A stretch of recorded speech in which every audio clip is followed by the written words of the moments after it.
27 décembre. Cette nuit, j'ai vu en rêve un endroit que j'ai peut-être traversé dans une vie antérieure. C'est un petit café, au milieu de nulle part, à l'heure de l'apéritif. On vient d'entendre sonner la demie au carillon Westminster. Il n'y a plus grand monde qui traîne dans les parages, à part quelques enfants là-bas, au fond du square. Sur la banquette de Moleskine, un monsieur silencieux lit le journal du soir. Je l'imagine agent d'assurance ou expert comptable, et ne se grisant jamais que des cours de la bourse. Un autre homme se tient debout près du zinc. On dirait un ouvrier qui vient de finir sa journée et n'est pas pressé de rentrer chez lui.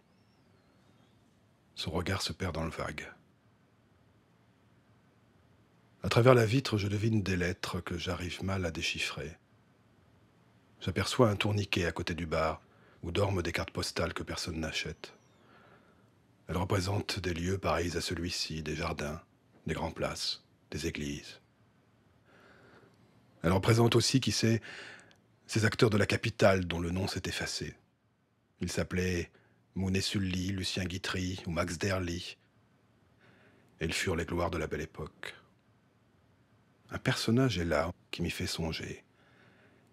Il porte une longue cape noire, comme s'il s'apprêtait à jouer un traître de répertoire.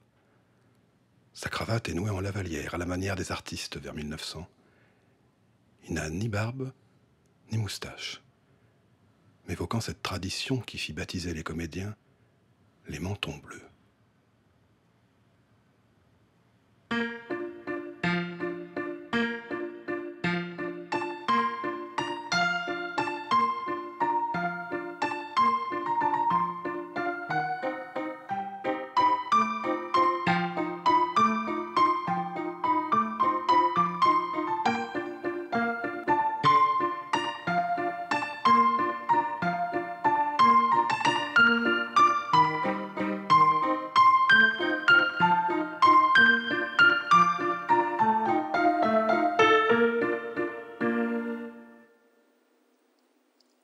Monsieur Rapetto? Et alors? Drôle d'idée que vous avez d'arroser les œufs durs. Les œufs durs. Oh, c'est par Dieu vrai. Portez-moi ça au lointain, zou.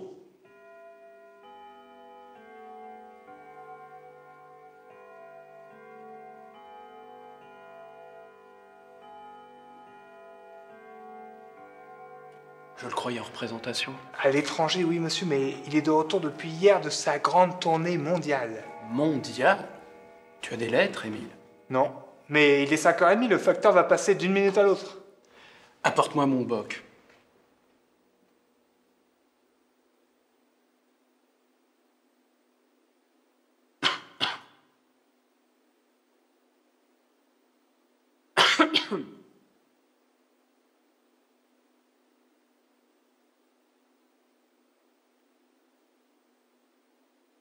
Ah ben là, par exemple, elle est forte. Dites-moi, monsieur, Monsieur? vous avez lu ce journal? Non, monsieur, pas encore. Est-ce que cette simple phrase ne vous plonge pas, comme moi, dans des abîmes de stupeur? Mais laquelle, s'il vous plaît? Celle-ci. Monsieur Boubik vient d'être engagé au théâtre Sarah Bernard pour jouer le rôle de Napoléon dans la reprise de Madame Sans-Gêne. Ça ne vous dit rien? C'est vrai, vous n'êtes pas de la partie. Eh bien, monsieur, elle est, cette phrase, le témoignage flagrant de l'irrémédiable décadence de l'art dramatique contemporain. Boubik. Boubik? Oui, Boubik. Vous ne le connaissez pas. Je n'ai pas cet honneur. Si vous croyez que vous êtes le seul. Mais mon cher monsieur, ce Boubik n'est pas qu'un illustre inconnu. C'est l'inconnu lui-même. L'inconnu avec un grand I. Ecce homo. Voilà l'homme que Sarah est allée pêcher dans la foule des compétiteurs. Quand je pense qu'il est en France un artiste qui l'an dernier, au théâtre du Capitole, a fait du rôle de Napoléon une composition telle qu'un cousin de Victorien Sardou, sergent-major en garnison à Toulouse, est venu en personne dans sa loge pour le voir de tout près et le féliciter. En vérité. Mais celui-là peut dormir sur ses deux oreilles. Ce n'est pas lui que Madame Sarah Bernard... Mais de qui parlez-vous? De qui je parle? Oui. De qui je parle? Mais de moi, parbleu. Pardon. Vous n'avez donc pas lu le petit méridional du 2 septembre 1904? Mon Dieu, non. Naturellement. Ah, tenez, monsieur. Lisez, lisez.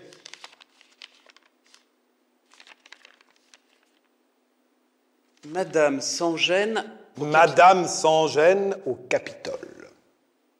l'illustre Rapetto des théâtres de Paris a remporté hier dans le rôle de Napoléon un de ces succès qui classent à jamais un artiste, et nous doutons fort que Frédéric Lemestre... Frédéric Lemaître.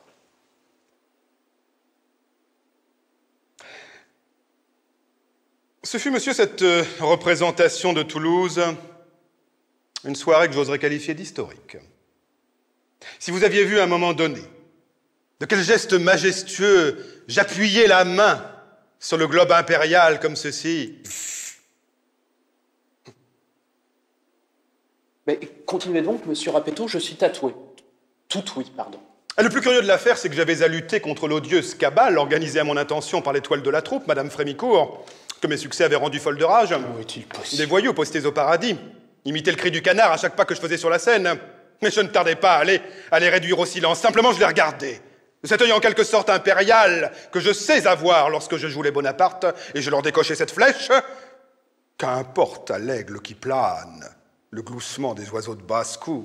Ah, très bien. Ce fut fini, ils étaient mouchés. Admirable. Mais mon Dieu, non, simple effet de cette présence d'esprit dont l'effet bienfaisante m'ont gratifié à mon berceau et qui m'a rendu tant de service au cours de ma longue carrière. Tenez, un exemple dans le tas. C'était à Saint-Nazaire, l'année de l'exposition. Je jouais Bajazet. J'entre en scène, vêtu de mon costume oriental, et sans me laisser ouvrir la bouche. Un spectateur facétieux me crie de l'orchestre « La danse du ventre !» Est-ce l'ombre du grand Racine qui m'inspira cette réponse? Je ne sais. Mais du tac au tac, je ripostais à ce goujat. « La danse du ventre! Demande donc ça à ta sœur !» Ah non, ce succès! Le soir, on me reconduisait avec des flambeaux à l'hôtel du Globe où j'étais descendu. Extraordinaire. Mais je vous le dis, monsieur réfléchi, la présence d'esprit, tout est là, la présence d'esprit et le sang-froid. Que de fois j'ai pu l'éprouver, à Montmorillon notamment, un soir qu'on jouait le Courrier de Lyon ou l'attaque de la Malle-Poste et que je représentais Daubenton. Au moment de lancer la réplique à effet qui clôt le troisième tableau, est-ce que tout à coup la mémoire ne me manque pas? Oh, sacrebleu. Ah, n'importe, je ne perds pas la tête. Je me lève, l'air inspiré, l'œil au ciel, comme dans un rêve. Je m'avance jusqu'au trou du souffleur. Vous avez fini? Quoi? Je peux continuer? Bien sûr. Non mais si vous avez encore besoin d'une heure ou deux, faut pas vous gêner avec moi, je peux aller faire une course. Non, mais je vous assure. Vous y êtes? Certainement. C'est heureux. Je m'avance donc au trou. Nous avions une salle. Tout Montmorillon était là. Le maire, le sous-préfet, le général de brigade, le président du tribunal, enfin, tout le diable et son train. Bon, je me campe. Un pied en avant, la main sur la garde de l'épée. Ah, bravo. Dans la salle, plus un mot, plus un souffle, plus rien. Ils étaient là, combien? 500? Qu'est-ce que je dis, 500? Plus de 2000! Suffocant, hagard et bêté! C'est que, pour savoir tenir la scène à moi le pompon, j'ose le dire, et pour les jeux de physionomie, je n'en crains pas un, monsieur, pas un. Tenez, regardez un peu. Ah, mais je regarde. Qu'est-ce que vous voulez? Mon Dieu, je veux bien une cerise à l'eau de vie. Je ne vous parle pas de ça. Je vous demande, voulez-vous la haine ou la joie? Mille excuses. La haine. La haine!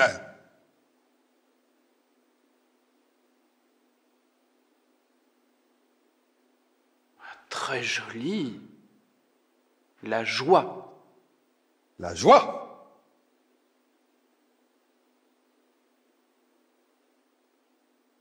Admirable. Admirable. La crainte? Je vous serai obligé. La crainte.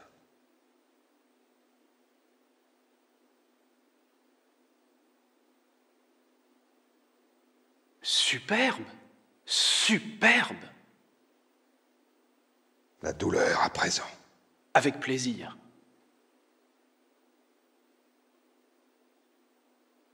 La douleur.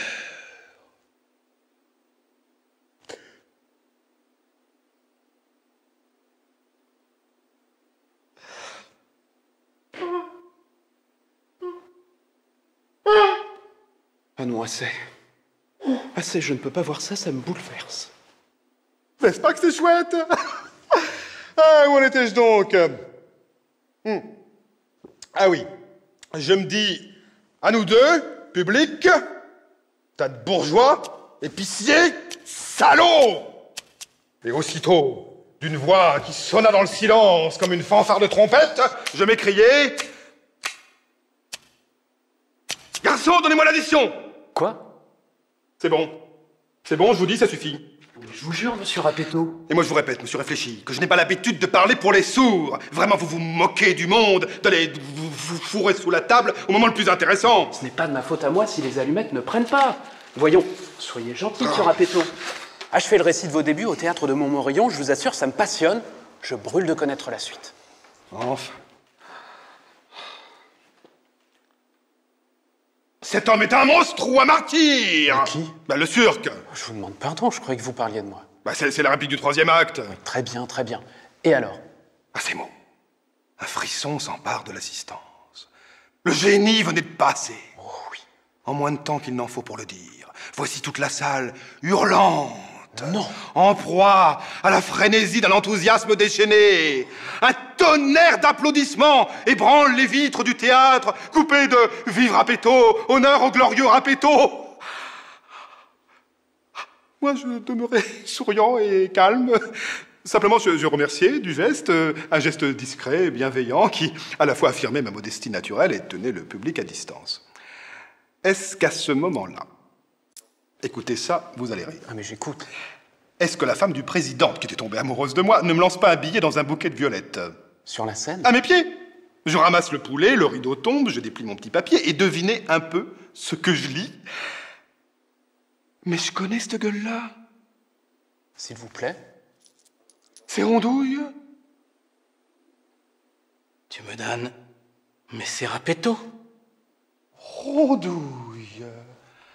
Ah, du diable si je pensais à toi. Mais puisque je retrouve un ami si fidèle... Ah, tu vas t'asseoir, mon brave, et prendre une consommation. Une 16, Émile. Je crains d'être indiscret. Indiscret, mais tu te moques de moi, de vieux camarades comme nous. Assieds-toi, te dis-je. Mais d'abord, dis bonjour à monsieur Réfléchi. Bonjour, monsieur Réfléchi. Monsieur, mes hommages. Rondouille. Ça vous dit rien? Je m'en doutais. Sacré Rondouille, va, on pourra pas dire que t'as confisqué la gloire à ton profit. Tout le monde ne peut pas être illustre. Un demi? Un quart. Comment un quart? C'est bien suffisant. Bon, fiche-nous la paix, tu vas me faire le plaisir de ne pas te gêner. Prends ce que tu voudras et ne t'inquiète de rien. Donnez un demi à monsieur. Hein? Quoi? Qu'est-ce que vous avez l'air de dire? Qu'il n'est pas très bien habillé. Parce que ça vous regarde? Insolent! Mêlez-vous donc de servir des bocs. Les consommations sont pour moi. On n'a pas idée de ça, je te demande pardon, Rondouille. Mais non. Larbin! Ah, Videur de pot de chambre! laisse donc ça. Parce que c'est son affaire si t'es mal foutu, tu le sais bien que t'es mal foutu. T'as pas besoin qu'on vienne te le dire en face, avec l'air de te le reprocher. D'abord, pauvreté n'est pas vice. Rapetto, je t'en prie. T'as raison, ne parlons plus de ça, je sens la colère qui me prend.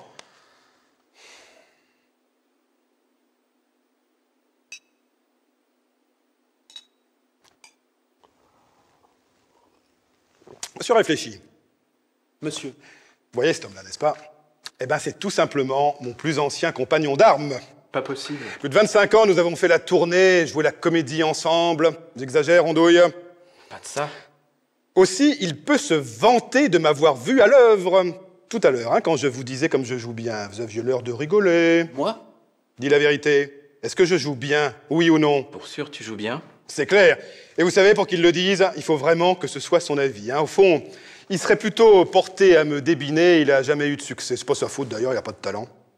Comment, j'ai pas de talent? Aucun. Mais si. Mais non! Tu es sévère. Je n'en ai pas beaucoup, c'est possible. Mais enfin, j'en ai un petit peu. J'ai fait de l'effet 4 ou 5 fois. C'est quelque chose, ça. Mais ne raconte donc pas de blagues, je te l'ai toujours dit. T'as pas ce qu'il faut pour entrer au théâtre. L'organe est sourd, la tête est triste, le regard est sans expression. Mais qu'est-ce que ça te fait, d'abord, de n'avoir pas de talent? Ça m'empêche-t-il d'avoir de l'amitié pour toi? Je ne dis pas. Eh ben alors, eh ben de l'amitié, mon vieux. Mais tu sauras jamais combien j'ai d'amitié pour toi. Je le disais tout à l'heure à monsieur Réfléchi, qui est bien plus intelligent qu'on ne croirait à première vue. Monsieur a l'air fin. Trop aimable. J'ai d'assez beaux yeux, voilà tout. Parce qu'il faut te dire que quand tu es entré, je lui contais avec éloquence nos luttes de naguère, nos batailles de jadis. Nous étions jeunes. Ah, j'étais beau. Neige d'antan. Victoires et conquêtes. Nous ne revivrons jamais ces années-là.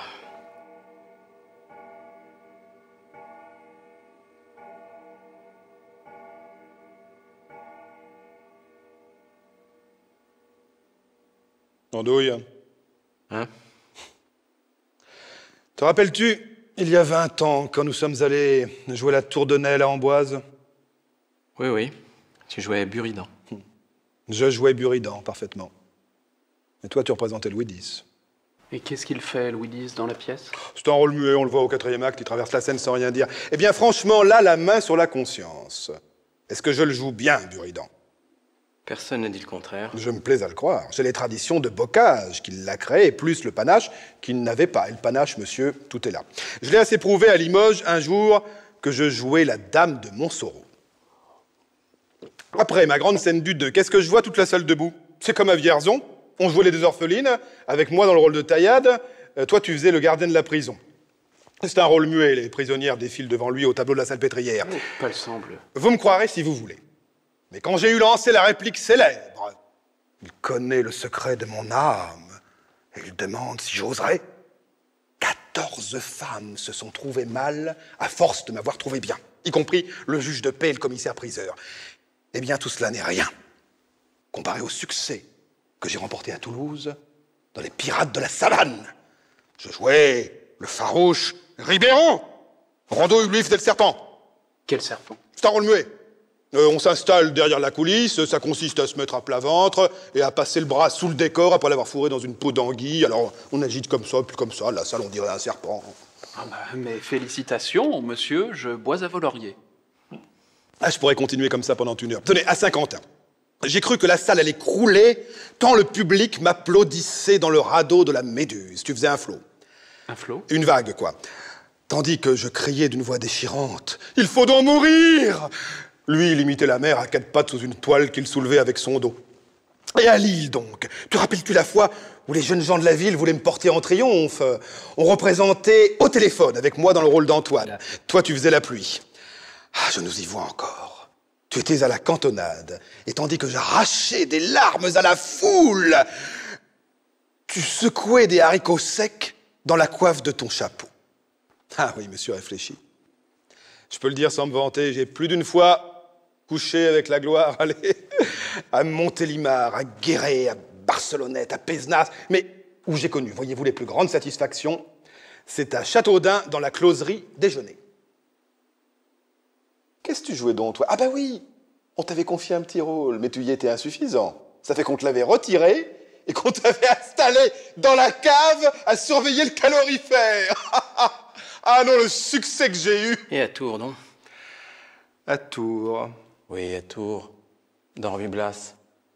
Tu ne te rappelles pas, Rapetto? Je faisais un domestique muet. Toi, tu remplissais le rôle de Frédéric Lemaître. Tu étais si mauvais que quand tu as lancé « Bon appétit, messieurs », la moitié de la salle est partie se coucher. Tandis que l'autre hurlait à tue-tête « Assez, à la porte !» Quoi? Et à Grenoble. Pardon? La fois qu'on t'a foutu un petit suisse sur la gueule. Moi? Oui, toi. Et Avignon.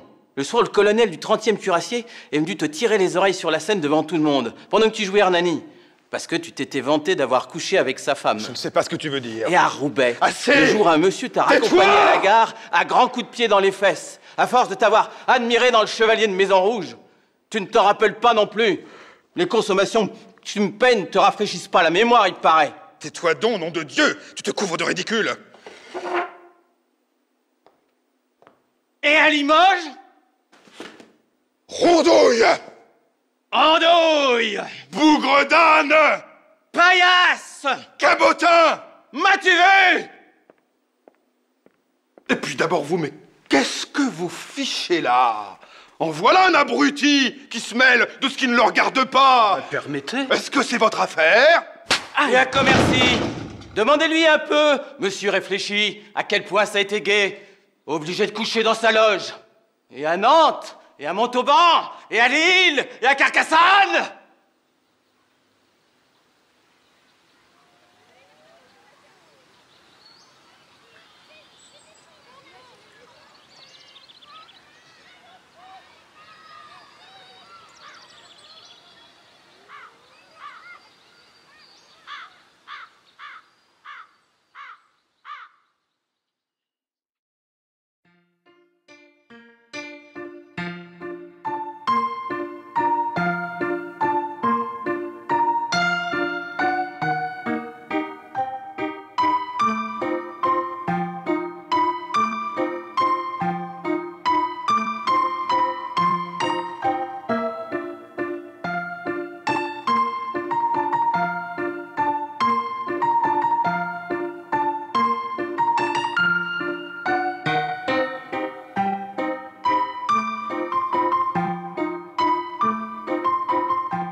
« 28 décembre.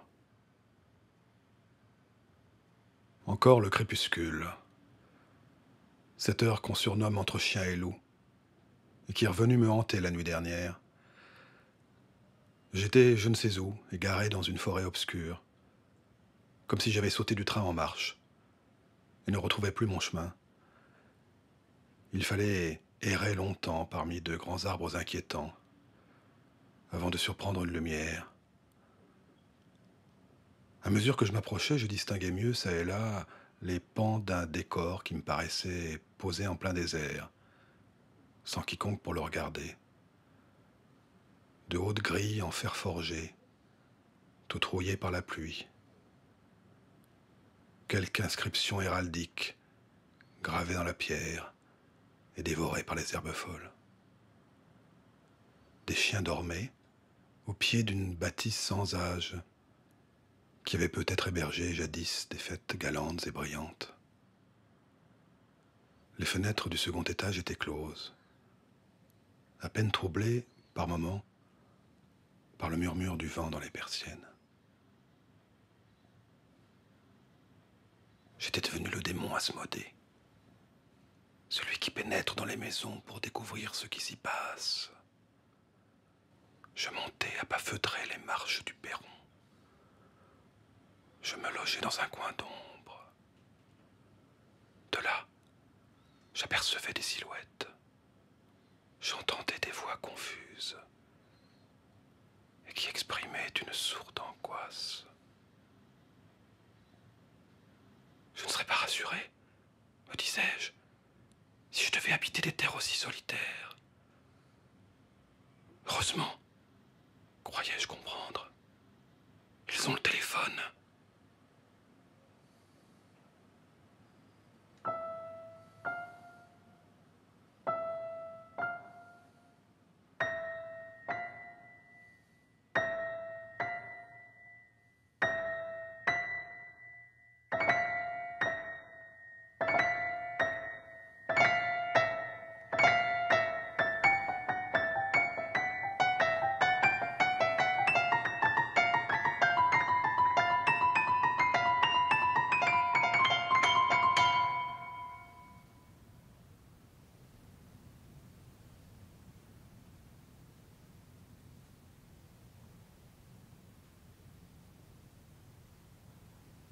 C'est la voiture. Non, pas encore. Ils sont pas en avance. Tu as encore le temps. Vois-tu que je manque le train? Je serai dans de jolis draps. Si je ne suis pas demain à Paris, l'affaire est fichue. Perte sèche, 10 000 francs. Attends, j'entends du bruit. Non, je m'étais trompée. Si encore ce loueur avait le téléphone, on pourrait s'assurer que la voiture est partie. Ils n'ont pas le téléphone. On ne trouve rien dans ce trou. 6 heures? Si je tenais le cocher, le gredin. Il n'y a qu'une chose à faire, je vais partir à pied. Blaise portera ma valise. Mais monsieur, écoutez, il pleut.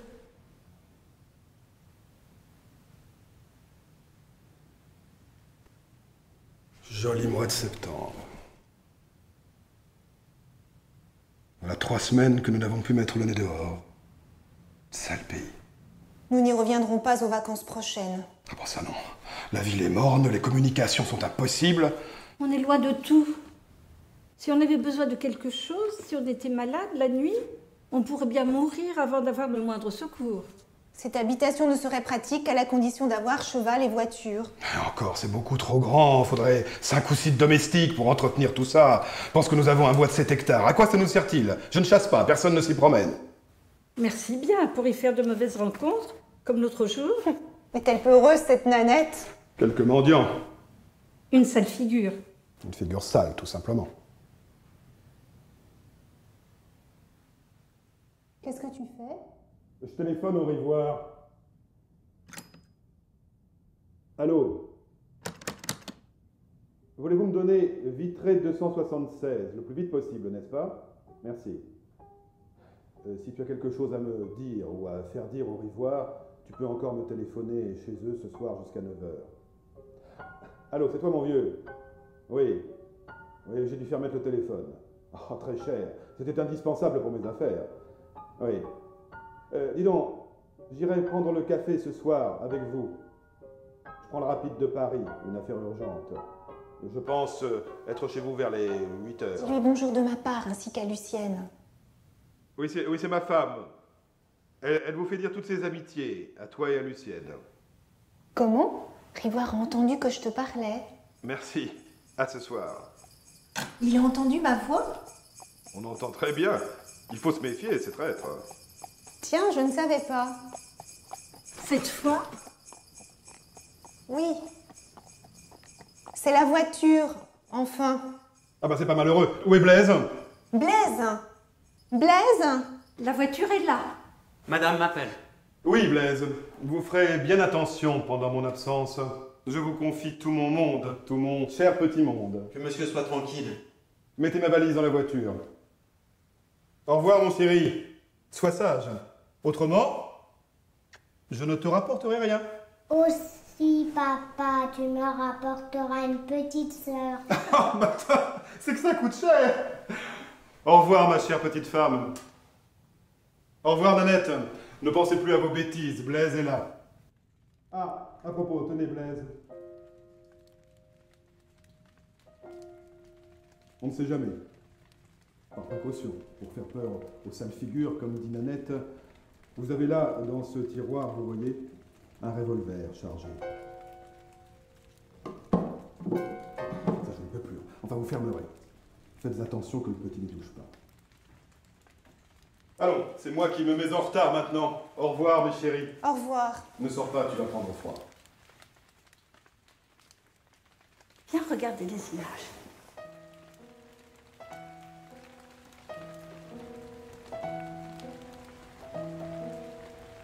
Quel temps! Un brouillard. On distingue à peine les lanternes. La voiture tourne les petits bois. On ne voit plus rien. La pluie redouble. Comme il fait noir déjà. C'est vrai, ce pays est triste. Il commence à dormir. Pose-le doucement et va chercher la lampe.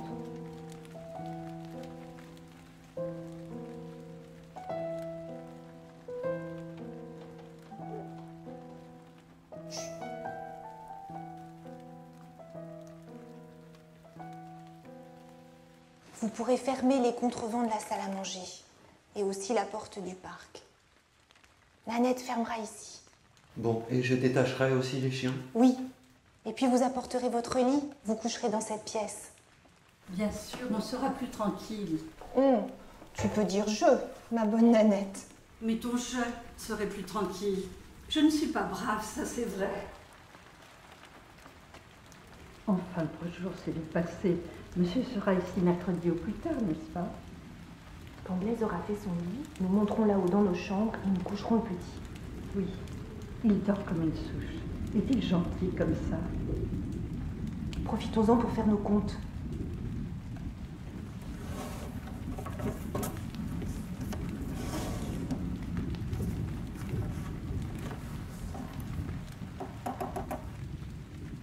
Je t'ai donné 20 francs hier.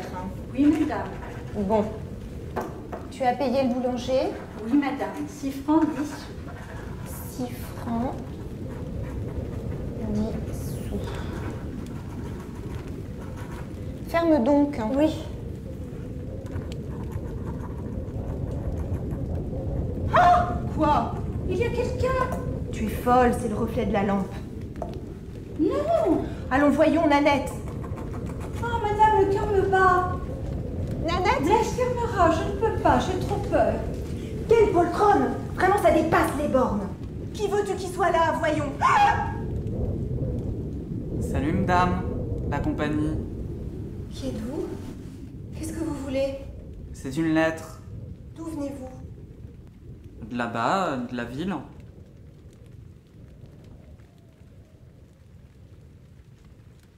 Pour qui cette lettre? C'est pour Monsieur Blaise. Sa mère est au plus mal. Ah mon Dieu, Nanette! Vite, porte cette lettre à Blaise. Je vais l'appeler par la cuisine. Pauvre garçon. Mais qui vous a remis cette lettre? Quelqu'un que je connais pas. On m'a dit où qu'il fallait la porter. On m'a dit de me dépêcher, de courir. Puis pas autre chose. Tu dors, mon chéri? Asseyez-vous. Blaise va venir, vous lui expliquerez.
Nanette.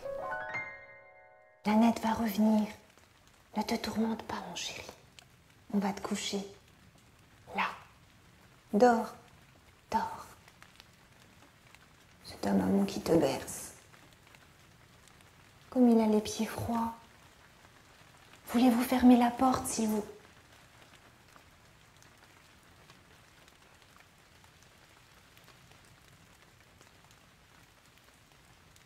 Plus personne.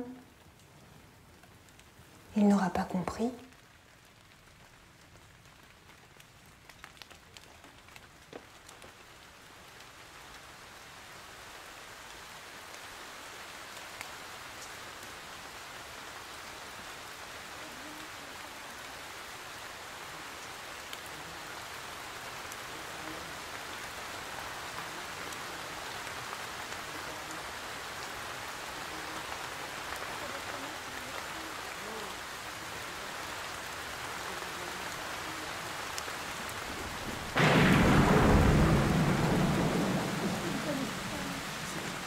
Nanette, Blaise va s'en aller bien vite voir ce qu'a sa mère, puis il reviendra. C'est vrai? Madame Conso, Madame me permet? Nous allons rester seuls. Oui, c'est vrai ça. Je ne peux pas vous laisser seul. Monsieur qui m'attend commandé. Monsieur ne serait pas content. Vous pouvez être rentré de très bonne heure. Fallait-nous bien les voler avant de vous en aller. S'il arrivait malheur à sa mère, je ne lui pardonnerai jamais de l'avoir privé de la voir une dernière fois.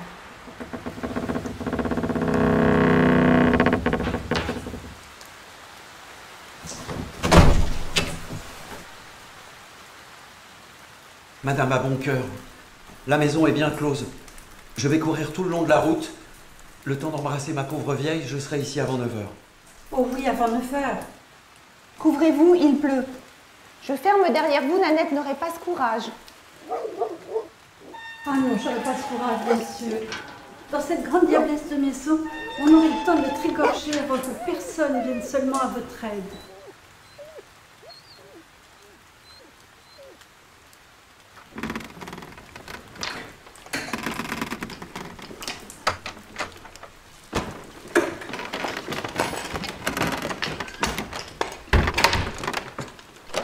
Là, nous sommes chez nous, bien tranquilles. Reprenons nos comptes. Tu dis que tu as payé le boucher. Oui, madame. Bon. Il faudra commander demain 6 bouteilles d'eau de Vichy. C'est pour monsieur. Ou pour Blaise. Comment pour Blaise? Oui, de temps en temps, il en boit un verre. Il a l'estomac délicat. Madame n'entend pas? Encore. C'est comme quelqu'un qui siffle. Non, je n'entends pas. Alors je suis folle. As-tu payé la blanchisseuse? Ah, cette fois-ci, entendez-vous? Il y a quelqu'un dans le parc. C'est ridicule. Les chiens aboient souvent comme ça. Oh non, non, pas comme ça. On dirait qu'ils reculent devant quelqu'un. Ils sont tout près. Ils se taisent. Ah, tenez maintenant. On dirait des pas qui s'avancent. Le sable craque. Nanette, voyons. Là, tout près. Derrière la porte. Ils cherchent peut-être à entrer, à forcer les volets. Nanette, tais-toi! Tais-toi!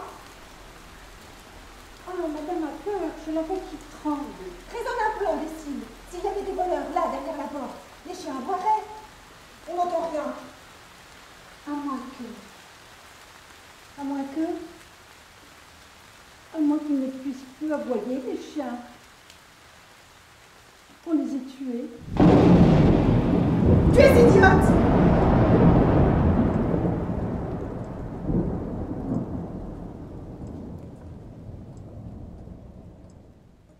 Je n'entends plus rien.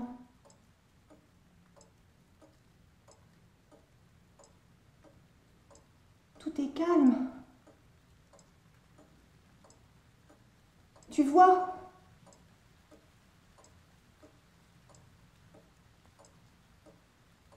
Tu vois bien que ce n'était rien? Oui. Allons, Nanette, remets-toi. Si tu voyais ta figure... J'en suis toute tremblante. Madame aussi est toute pâle. Tiens, rallume un peu le feu. Il est éteint. Et il n'est que 8 heures.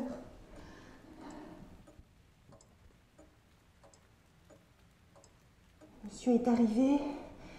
Il est chez les Rivoires. Oui, monsieur est là-bas, lui. Bien tranquille, en société. J'ai envie de lui téléphoner pour lui dire que la mère de Blaise est au plus mal. Oui, oui, c'est ça, madame. D'entendre sa voix au bout de ce fil-là, ça sera un peu comme s'il était au milieu de nous. Allô? Allô?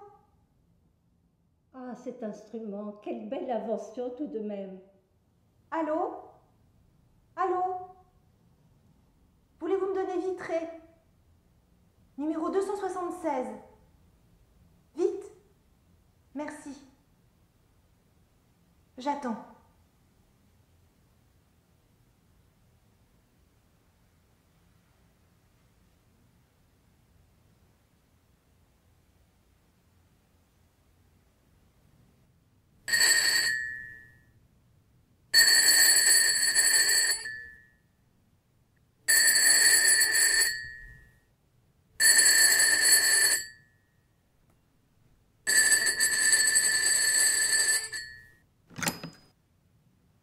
Allô? Ah, monsieur Marex. Oui, il est là avec monsieur et madame Rivoire. Si madame veut bien attendre 1 minute au téléphone.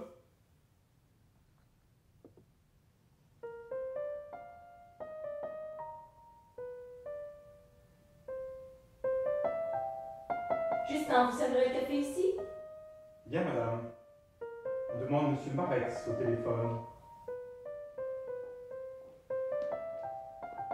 Ça doit être ma femme, je lui avais dit. Allô? Allô? Allô? On ne répond pas. Non. Voyons. Allô? Allô? On a déjà coupé la communication, c'est insupportable. Ma femme me redemandera, voilà tout. Du sucre? Non, merci, jamais. Mon cher, le téléphone est une belle invention. Bien pratique. Mais encore bien mal organisé. En France, tout au moins. C'est épatant, tout de même. J'ai beau téléphoner 20 fois par jour, je ne peux m'habituer à cet instrument-là. Je trouve ça mystérieux, surnaturel. Ah, attention, je vais te faire goûter de ma vieille fine de 1857.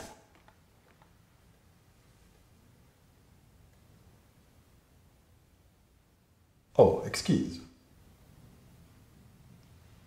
Alors, vous êtes bien dans votre château? Mal, très mal, mon vieux, je ne relouerai pas aux vacances prochaines. Vous nous lâchez? C'est très incommode.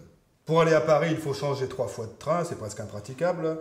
Pour y remédier, j'ai fait mettre le téléphone, c'est une folie qui m'a coûté les yeux de la tête. Ah bah ça ne m'étonne pas. Entre Luxeuil et Servan, il y a un bout de chemin.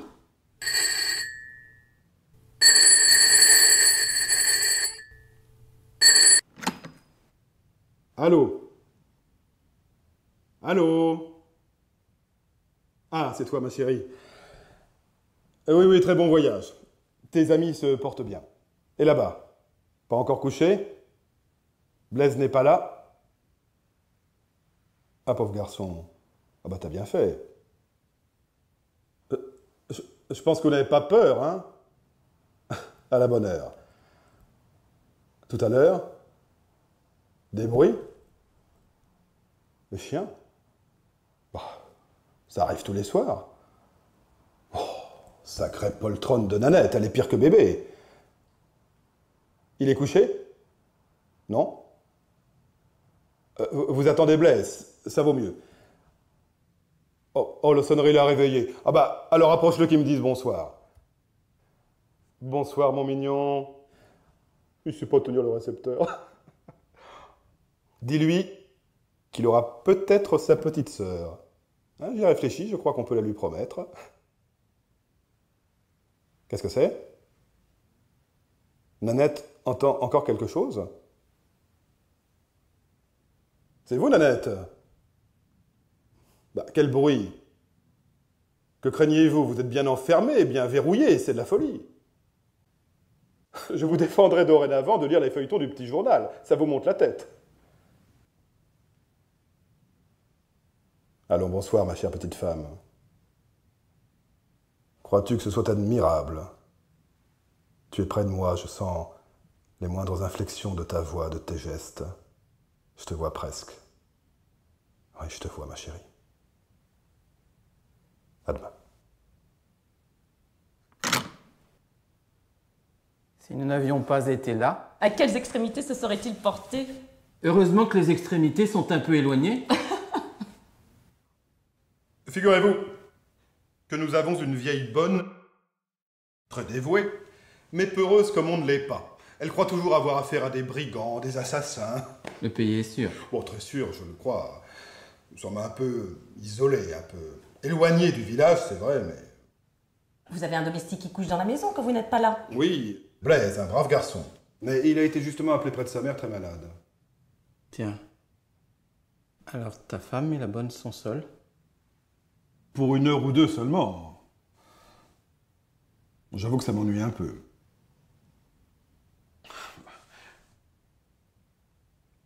Il n'y a aucun danger.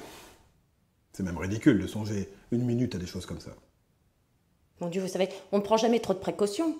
On lit chaque jour tant de choses effrayantes dans les journaux. Tenez, vous êtes comme Nanette, vous. Qu'est-ce qu'il y a encore?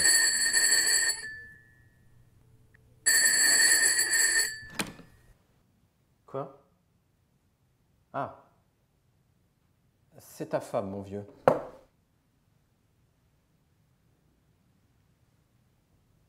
C'est toi? Oh, comme tu as la voix altérée. Qu'y a-t-il? Vous entendez des pas? Comme des bruits sourds? Je sais pas, moi. Voyons, Marthe, je t'en supplie, ne t'affole pas. Bébé pleure. Mais je l'entends, vous l'effrayez. Oh, Nanette est vraiment coupable, elle t'a communiqué sa peur. Mais si, tu as peur, je l'entends, tu as peur. Derrière la porte? C'est impossible. Bon, écoute, je vais te rassurer. Tu as le revolver dans le tiroir de la table. Je l'ai laissé tout chargé. Écoute! Entr'ouvre légèrement une des fenêtres et tire un coup de revolver. Ça effraiera. S'il y a quelqu'un. Mais je t'en prie, ne te trouble pas comme ça. Fais ce que je te dis. Tire. Et prends garde de te blesser. Préviens bébé qu'il n'ait pas peur. J'attends là. Mais qu'y a-t-il? Mon cher, la peur les prend. Elles disent qu'elles entendent des bruits, des pas, des grincements, un tas de choses. Elles ont perdu la tête. Oh tiens, s'il y avait un train pour là-bas, je repartirais, je t'assure. Téléphone à Luxeuil. Mais on envoie quelqu'un. Mais c'est beaucoup trop loin. Je commence à avoir peur aussi. Moi, je sais pas ce que j'ai.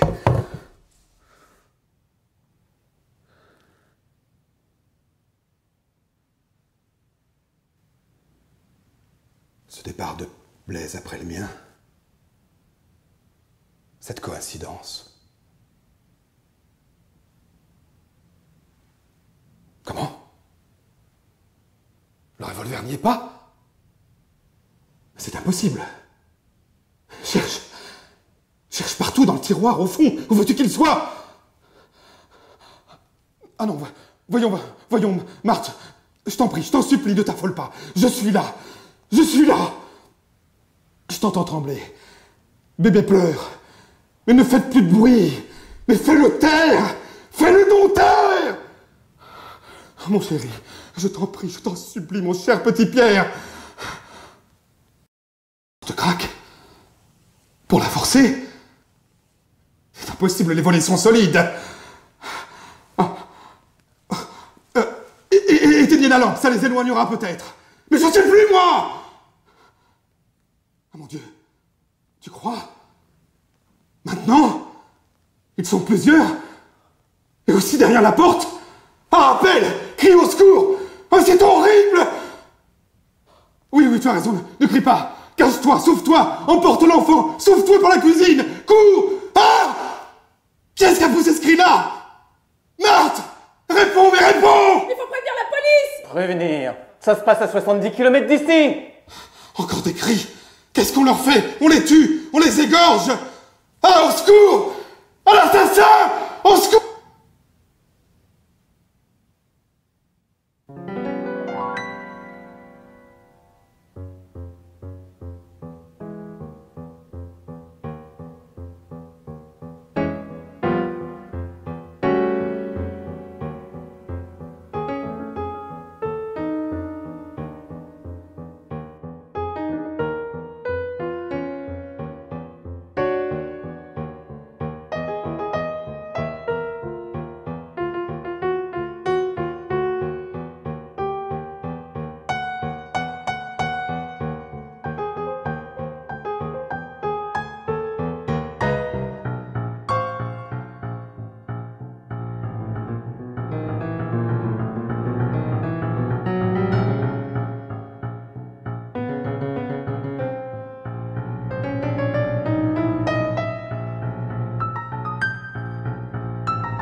29 décembre. Rien de plus profond que le sommeil où je suis tombé hier au soir. Peu à peu, pourtant, j'ai vu se former des objets, sans queue ni tête, dont le sens m'échappait. Une cervelle plongée dans le formol, des instruments bizarres, le buste d'un homme ressemblant à Napoléon, et recouvert de signes incompréhensibles. D'autres bustes étaient là, au centre d'une pièce vide, et semblaient poursuivre un dialogue muet. Parfois, venant du dehors, des cris de détresse trouaient le silence. Je n'aurais su dire en quelle époque, en quel endroit j'avais été transporté. Au-delà d'une espèce de baie vitrée, je discernais un paysage qui me donnait le vertige. Avec la lenteur qu'on a dans les rêves, j'allais vers une bibliothèque où je cherchais des éléments d'explication. J'y trouvais des dictionnaires, des ouvrages de psychiatrie, aux titres savants et pour moi opaques. Dans cette rangée de livres classés avec soin, j'en reconnaissais un que j'étais presque sûr d'avoir lu ailleurs. Le système du docteur Coudron.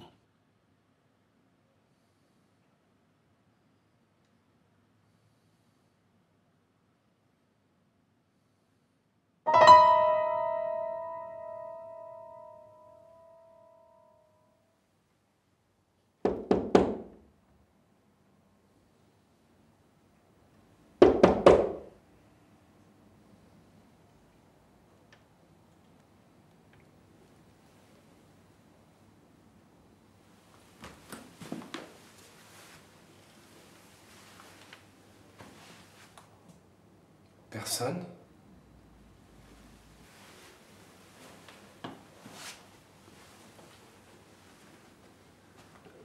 Toujours personne.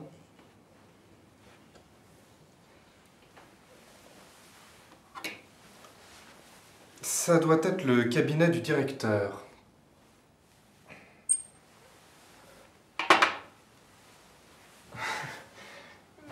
Tu vois que nous soyons entrés par erreur dans un autre endroit. Ça serait droit, non?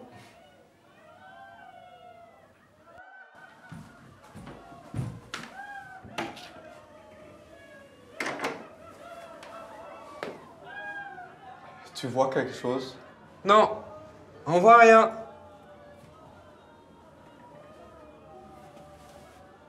Oh, qu'est-ce que c'est là? Je suis sûr que le gardien le maltraite horriblement. C'est honteux. Mais non. D'abord, tu sauras que dans cet établissement, qui est unique en France, les fous vivent presque en liberté. Et qui sont très bien soignés. D'une manière très douce et très humaine. Tu verras. J'aimerais mieux ne pas voir. Je trouve pas que ce soit un spectacle bien agréable. Ces pauvres diables, on vient le voir comme des bêtes curieuses. C'est pas pour eux que je viens, mais pour le docteur qui dirige la maison. C'est un aliéniste remarquable, connu dans le monde entier par ses livres et ses expériences. Il a, pour traiter les malades, un système auquel il doit des cures merveilleuses. Je dois faire au moins 2 articles là-dessus pour le journal. Je t'écoute.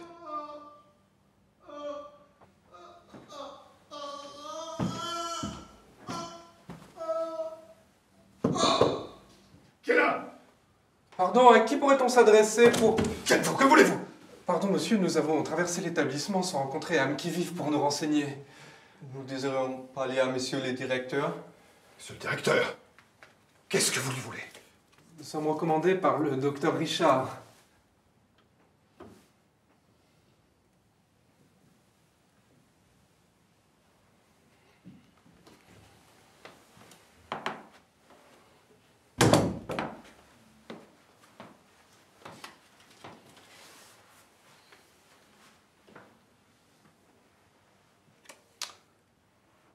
Ah, très bien. Vous voudriez obtenir l'autorisation de voir les fous. Nous en serions très, très heureux. Monsieur le directeur est-il visible? Monsieur le directeur? Mais c'est moi, monsieur. Qui voulez-vous que ce soit? Pardon, j'ignorais à qui j'avais l'honneur de parler. Je vous écoute, messieurs.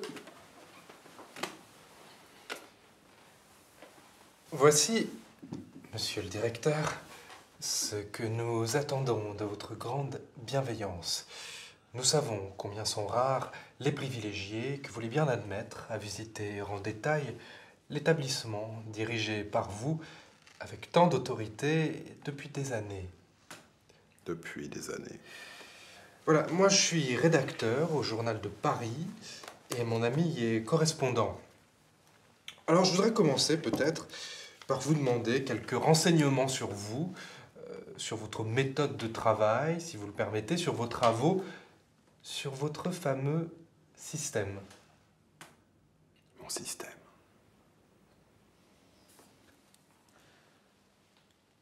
Messieurs, je suis très flatté que vous vous intéressiez à une œuvre qui m'est chère et dont j'ai fait ma vie. Le système dont vous avez entendu parler et qui m'a causé en effet bien des peines et des tracas est en effet mon invention. Je le crois destiné à agir puissamment sur l'esprit des aliénés. Ah, les fous, messieurs, qui dira leur souffrance, leur misère? Jusqu'ici, on les a traités comme des animaux nuisibles et non comme des malades. Plaignons-les. Soignons-les, messieurs. L'humanité le demande. La science l'ordonne.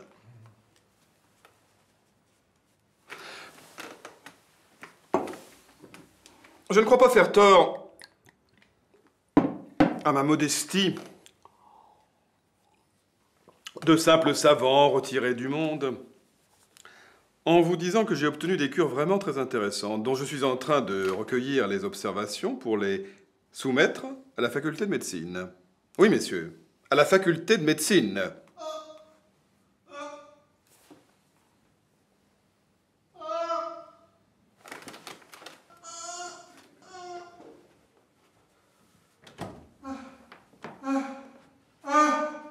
Mais taisez-vous donc, mon ami! Quand vous aurez fini vos plaintes, c'est moi, le maître! Entendez-vous? Ce n'est pas à vous! Je veux que vous vous taisiez! Excusez-moi, je vous prie, c'est un pauvre fou que je ne peux pas arriver à calmer. C'est le plus atteint. Et le plus dangereux. Oui, messieurs. Le plus dangereux. Que disions-nous?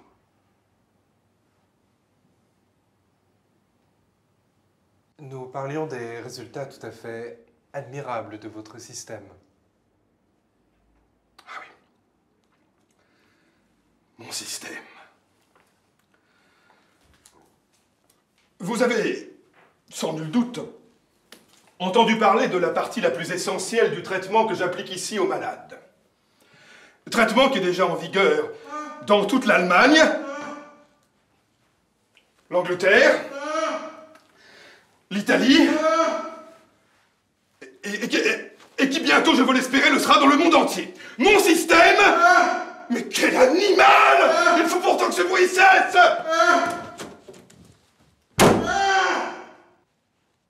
C'est un type. Tête curieuse, intelligent. Mon système! Il en a plein la bouche.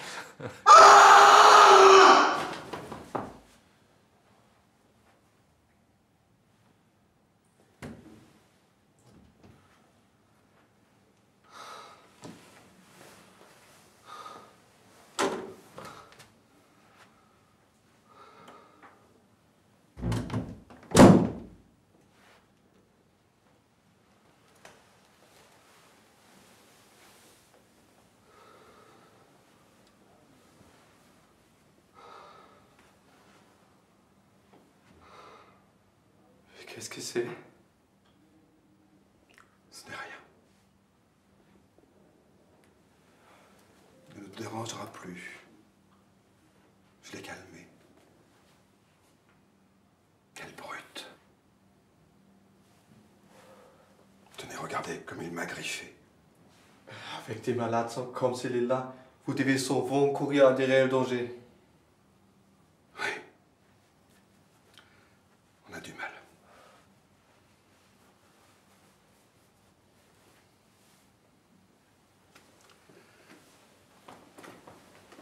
Très intelligent quand il n'est pas en état de crise. Ce malade a une manie dont rien n'a pu le guérir jusqu'à présent. Il veut à tout prix être docteur et diriger cet établissement. Il a contre moi une haine féroce.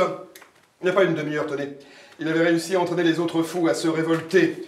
Il voulait nous emprisonner dans leurs cellules.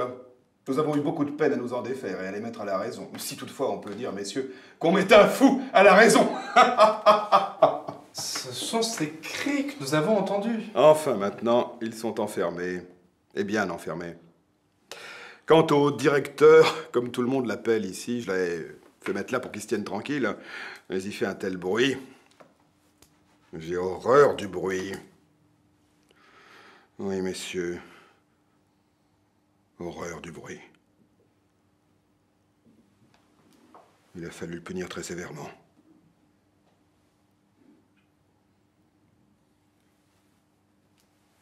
Ça m'a fait beaucoup de peine.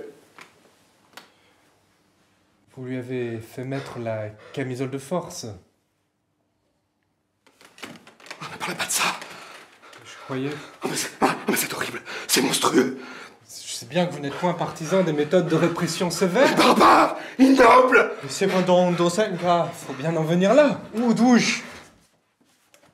Quoi, aux douches?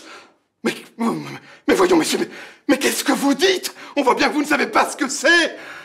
Ah, ne parlons plus de ça, je vous en supplie.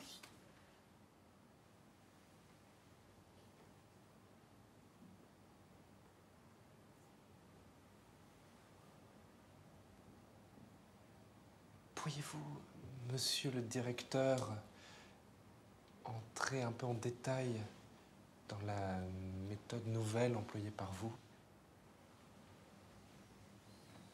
Sans doute, messieurs. Sans doute. N'êtes-vous pas venu pour cela? Mais voici Monsieur Plume et Monsieur Robert. Ce sont pour moi des collaborateurs précieux et des amis. Ces messieurs sont des journalistes qui ont entendu parler de notre établissement et qui désirent le visiter. Vraiment, messieurs?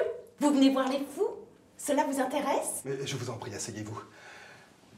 Nous montrerons tout à l'heure nos pauvres malades à ces messieurs, quand ils seront un peu plus calmes. Plus calmes? Ah, je souhaite à ces messieurs bien du plaisir. Moi, je ne pourrais pas voir un fou en face. Que fait-elle ici? En voilà une drôle de distraction. Sa femme et sa fille, sans doute. La folie. Quel mal épouvantable.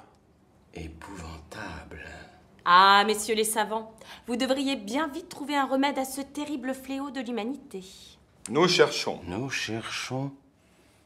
Mais monsieur le directeur, grâce à votre système... Système admirable. Votre merveilleux système... Oh, messieurs, je ne mérite pas de tels éloges. En tout cas, je ne le mérite pas seul. Associez, je vous prie, à mon œuvre, mon très cher et éminent collaborateur, le professeur Plume.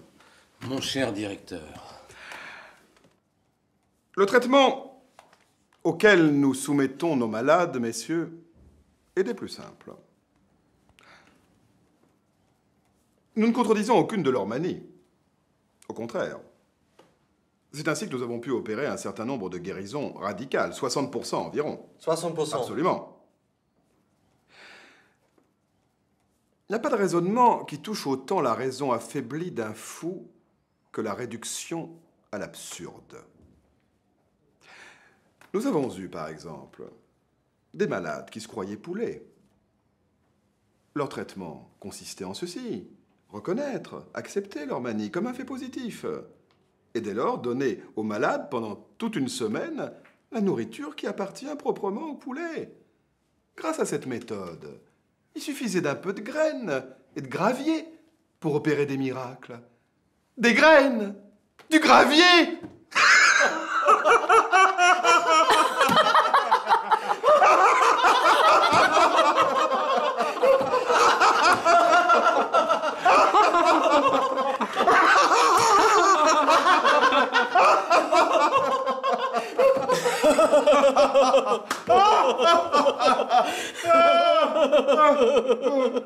Mais ce système d'une incomparable humanité présentait cependant un danger, un grand danger.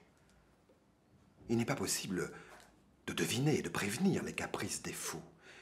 Il n'est jamais prudent de les laisser se promener librement, sans surveillance aucune.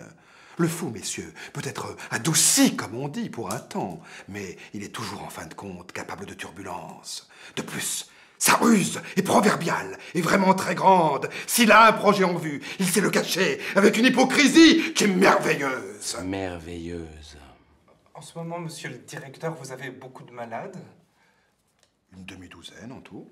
Pas plus? Mais qui compte triple, vous pouvez le croire. Ils nous ont donné plus de mal à eux 6. Ce sont de vigoureux gaillards, je puis vous l'affirmer.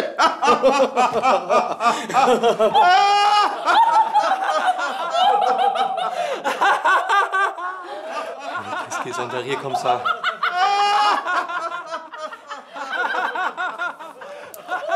J'avais toujours entendu dire qu'il y avait plus de fous parmi les femmes que parmi les hommes. Bah, monsieur, que dites-vous? En voilà une affirmation qui est aussi fausse que peu aimable pour notre sexe. Soutenir cela, c'est absurde. N'est-ce pas, mon cher monsieur Plume? Absurde. Les femmes, presque toutes, sont originales, excentriques, maniaques. Mais de là à tomber dans la folie, il y a loin. Absolument, Madame Joyeuse. Il faudrait être un âne pour soutenir le contraire. À propos d'âne, figurez-vous que nous avons ici un malade qui s'est fourré dans la tête qu'il était cet animal. On a beaucoup de peine à le tenir. Pendant longtemps, il ne voulait manger que des chardons. Il était censé s'occuper à ruer avec ses talons, comme ça. Oh, mais monsieur Robert, je vous serais bien obligé si vous voulez vous contenir. Vous avez abusé de ma robe. Mille pardons, Madame Joyeuse. Je n'avais pas du tout l'intention de vous offenser. Du tout. Mon cher monsieur Robert, l'homme dont vous parlez était un malade très sérieusement atteint. Mais on ne peut le comparer à celui que nous avons tous connu. À l'exception de ces messieurs, bien entendu. Je veux parler de celui qui se prenait pour une bouteille de champagne et qui, en parlant, avait toujours un... Ah!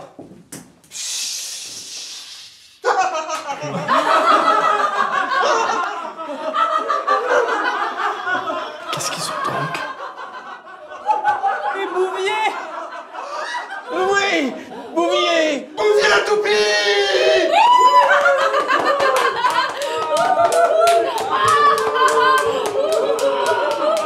Nous avons eu aussi Jules Deshoulières.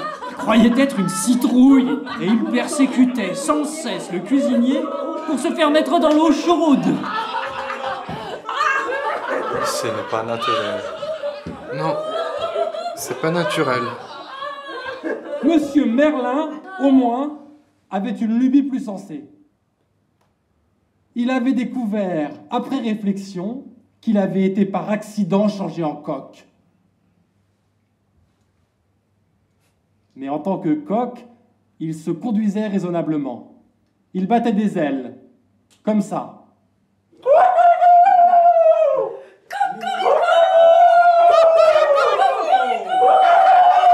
Mais ils s'en foutent! Mais qu'est-ce que ça veut dire? Mademoiselle Eugénie, veuillez vous contenir! Si vous ne pouvez vous conduire décemment, comme une jeune fille doit le faire, vous pouvez sortir! Monsieur le directeur a raison.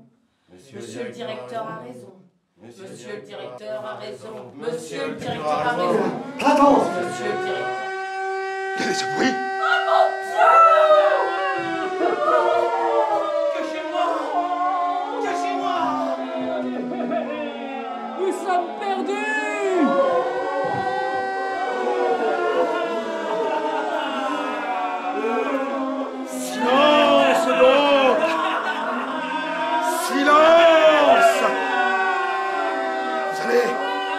entendrez le tonnerre par ici.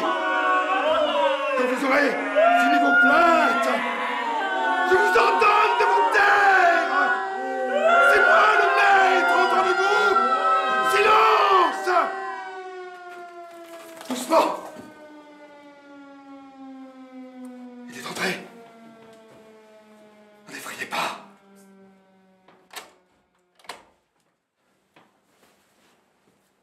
Maintenant, nous le tenons. Nous tenons le tonnerre. Empoignez-le. Il ne peut plus nous échapper. Laissez-le, pauvre malheureux. Donnez-moi un couteau que je lui farfouille dans l'œil. Oui, arrachons-lui l'œil.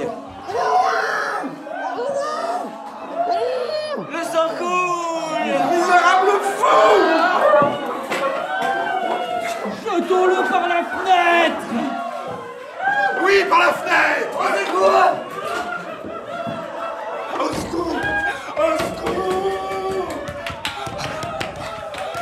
Au secours.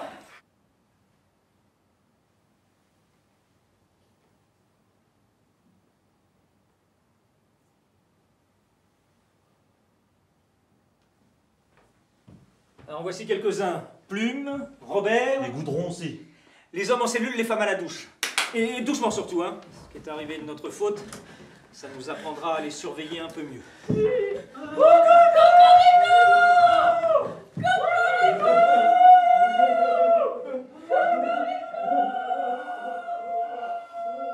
Tiens, vous êtes décorés maintenant. Silence donc.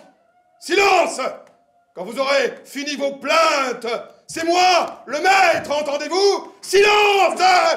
Goudron, ça va se gâter. Vous ne voulez pas vous tenir tranquille? Vous voulez me forcer à vous punir? Alors la camisole. Allez! La camisole! C'est moi le maître, entendez-vous? C'est moi le maître! C'est moi le maître! Le maître! Vite, de l'eau. Mais comment êtes-vous ici? Nous sommes journalistes. Nous étions venus visiter l'établissement. Nous avons trouvé tout ouvert. Je crois bien. Les fous viennent de se révolter. Ils nous avaient enfermés dans leur cellule. Un de mes hommes a pu s'échapper et nous délivrer. Vous avez fini par rencontrer quelqu'un? Celui qu'on a emmené le dernier? Bien, vous l'avez échappé belle. C'est le fou le plus dangereux de l'établissement. C'est lui qui a organisé la révolte. Et quand sa crise le prend, il devient féroce. Si vous courez en ville pour tâcher de rattraper les autres. Ils n'iront pas bien loin. Bon, prévenez tout de même la gendarmerie. Mais... Où est passé notre directeur? Oh mon Dieu! Pourvu qu'il ne lui soit rien arrivé. Cherchez! Cherchez partout! Attendez!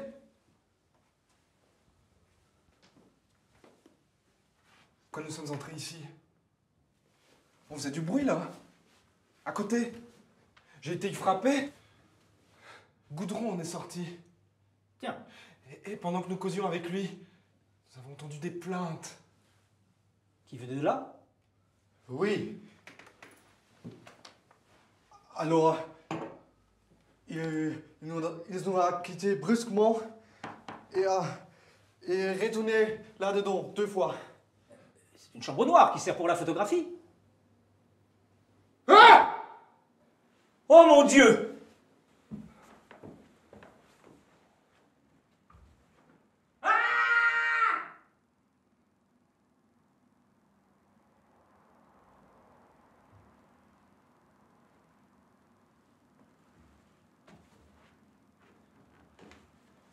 Non, n'entrez pas là. Qu'on prévienne la police. Un médecin. C'est monstrueux. C'est monstrueux.